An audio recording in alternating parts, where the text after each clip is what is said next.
Maul Shadow Lord was heat. Let's talk about it. This shit means something to me. Last night we finished Maul Shadow Lord.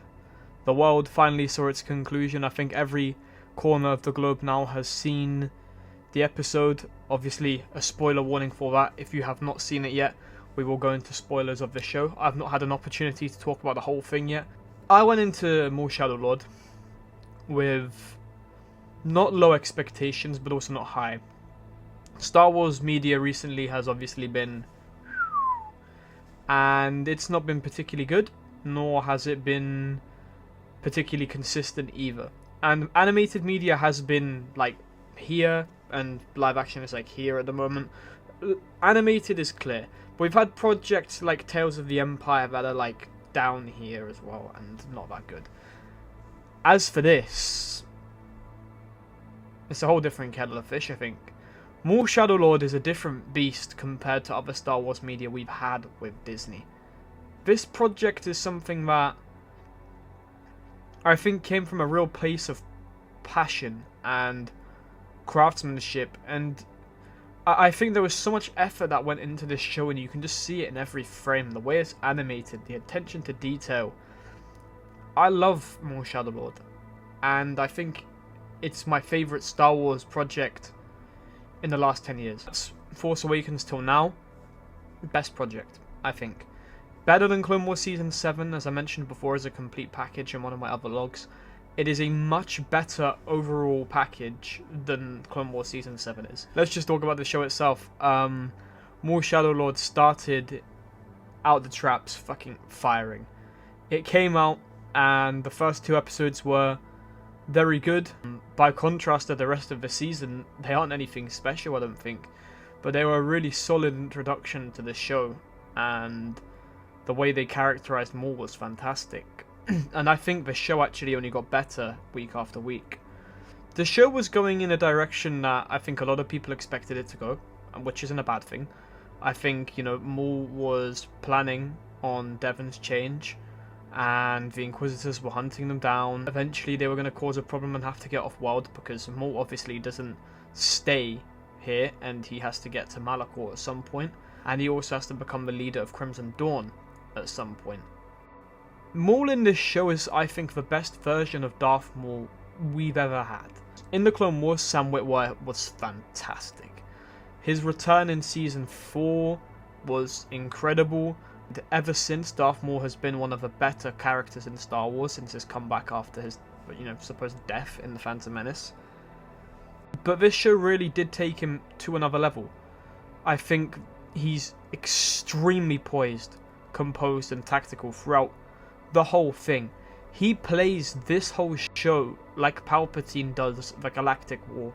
He manipulates both sides of the conflict to an extent to make sure that Devon becomes his apprentice come the end of it. Obviously, Maul worked with Daki. Obviously, Maul worked with Daki, Devon, Lawson. But for his own benefit. I think a lot of people probably forgot in that situation that Maul is still villainous. He's still sly. He's still cunning. And it was all part of his plan. And as soon as he had the opportunity to bin Daki off, he did it. It was as simple as that. Back to that. Maul, I think, is going to play some more 4D chess. I think, more realistically, is just going to take over Crimson Dawn. What is Dryden Voss going to do against Darth Maul if he betrays it? That's my prediction for Season 2. My other prediction is that Devon's got this conflict with Maul a little bit, with their training, that maybe he let Daki die. I think that has to be a talking point for her. That's my personal opinion. But let's talk about that. Daki's death.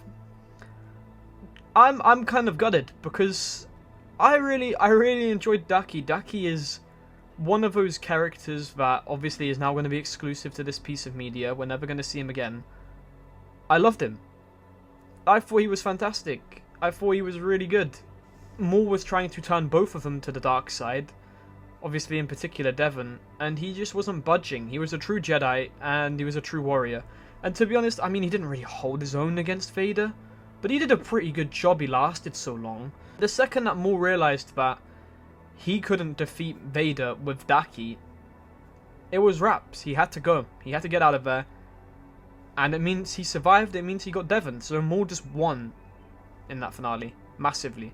But he waited for the right moment and he pounced, and it meant that he's managed to become the beneficiary of all of this. The finale itself, the 2-episode finale for say, 2 of the best pieces of Star Wars media today. And that's not because Vader's in it. I mean, it helps, but the way they're written, the way they're structured, I loved it. It did not disappoint, but I don't know, there was a vibe about it that felt so Star Wars-like, and I'm really happy with how the finale turned out. I wasn't expecting Vader at all, I'm going to be honest with you. I wasn't expecting Darth Vader to be a presence in this show, in this finale at all. I was actually expecting the Inquisitors after episode 8 to be enough, but obviously not. The second Marok said, let him know they're coming your way, heart stopped, man. I got chills, but you know, when they were in this forest and it sounded like this dinosaur, and I literally at that point in time, I think not even 5 minutes before that, I said I would have a Rook cast helmet on that wall somewhere, and then she got slammed. Like, oh my god, it was just full of everything.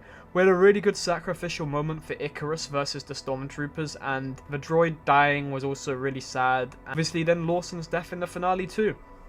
I loved it. I loved every second of it. It was action-packed. It was full to the brim of twists and turns. Daki dying didn't surprise me. I'm not surprised that happened in the slightest. It needed to for Devon to turn to the dark side, but in the way that it happened, I wasn't expecting Maul to actually betray Daki, because I kind of, like I mentioned, I think a lot of people probably would have been taken out of the fact that Maul's still a villain the way he worked with them in episode 9. As for the Inquisitors, holy aura lob from Dave Filoni, Lucasfilm and Disney.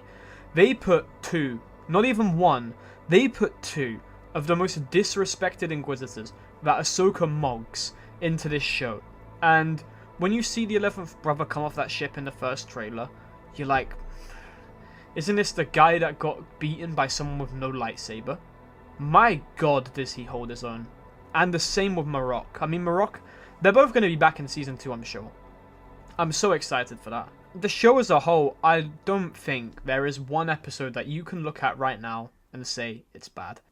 I came off the back of each week of more Shadow Lord just wanting more, and I want more now. But we'll have to wait. I'm sure it'll probably come out sometime in next year. Sam Witwer said that he knows when it's coming out. He just can't disclose it.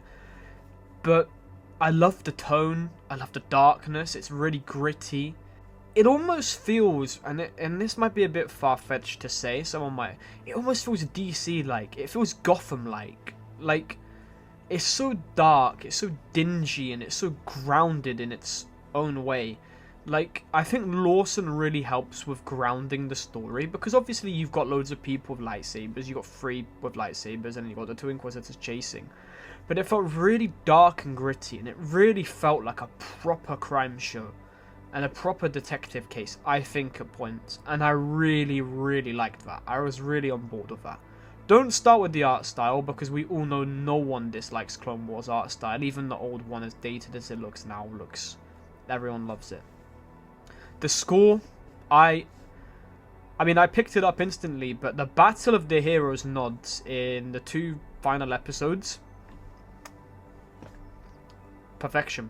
A lot of people were actually complaining that they played it when Maul first fought Devon, and yeah, I mean, it's not really a Battle of the Heroes, is it?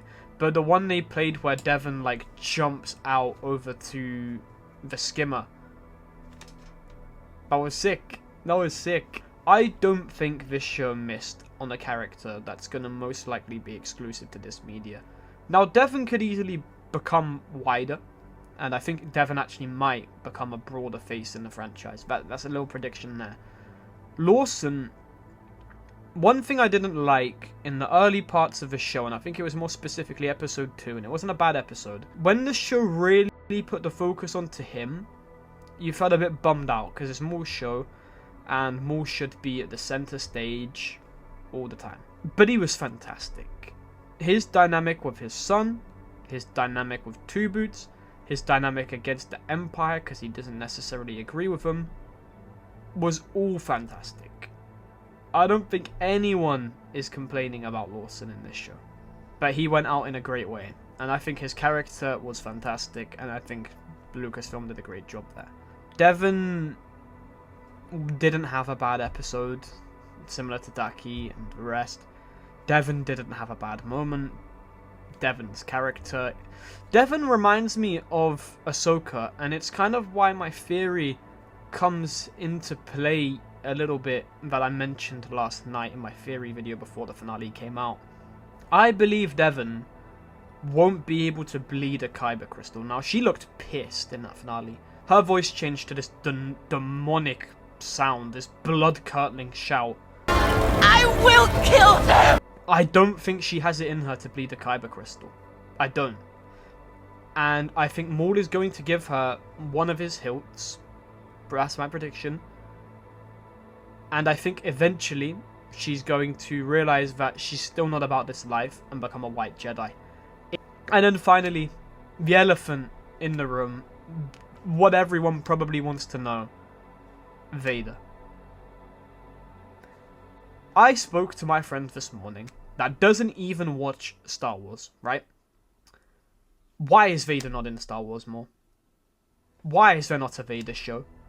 Look, when this man comes on screen, without fail, the internet loses its shit.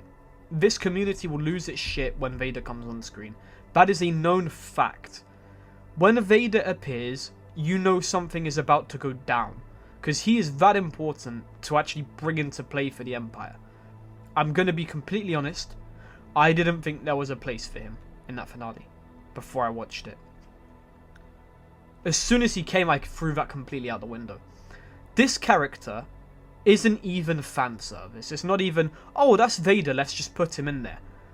He is just him. This is the problem. Vader can be put, I think, into any piece of media involving the Empire that has any sort of threat to them, because he is just that guy. Unless you're just a nobody, he will come. And I'm all there for that. We need more of Darth Vader, because Darth Vader, I think, ultimately levels Star Wars up in the projects that he's in, and we need a Vader solo show.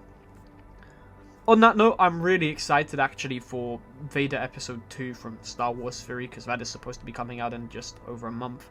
But we need Disney to produce a piece of media about Vader. Look how excited people were about Maul. Imagine how excited we would be to get a Vader post Episode 3. Sure. And that's my thoughts on Maul Shadow Lord. I think as a complete show, it's one of the best pieces of Star Wars media today. Without it, I don't know. Where would Star Wars be without it? I'm more excited for The Mandalorian and Grogu now than I was before. I still don't necessarily think that film is going to be fantastic, but if it can be half as good as this, I think we're in a pretty good place. Thank you so much for watching, guys. Make sure to like and subscribe. There's a lot more I want to talk about with Maul Shadow Lord. I got a couple of... I want to explain my Devon theory in a bit more depth in another video, so be sure to stick around for that. Thank you so much for watching. Take care, and let me know what you thought of the finale.